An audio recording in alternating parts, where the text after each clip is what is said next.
في الفيديو ده هنتعلم ازاي نطفي مفتاح الكهرباء بدون ما نتكهرب. يعني وليكن انت جيت تنام في الليل، فانت من النوع اللي ما بيحبش ينام على النور ولا على الاضاءة، وتحب الدنيا ما تبقاش شايف قدامك، تبقى كحل كده. فانت عاوز تطفي النور. طب اضغط على المفتاح؟ لا، ممكن اتكهرب. طب اسيب النور؟ لا، مش هيجيني نوم. طب اشوف حد يطفي لي النور؟ لا، البيت كله نام. طب اتصل على صاحبي؟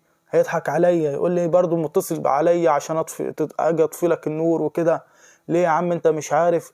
فانا في الفيديو ده حليت لك المشكله وهعلمك ازاي تطفي المفتاح بدون ما تتكهرب. هو كل الموضوع يا صاحبي ان انت عندك رهبه، ولازم تشيل الرهبه دي، لانك بص مش هتتكهرب والله. بص انت فلنفترض انك شلت الرهبه. بص هتمد صباعك كده، صح؟ بص مفتاح الكهرباء اهو كده. طفينا النور والجو بقى ليل وبقى كحل يا صاحبي، وما اتكهربتش والله. فلنفترض انت صحيت الصبح وبرضه عاوز تنور الكهرباء.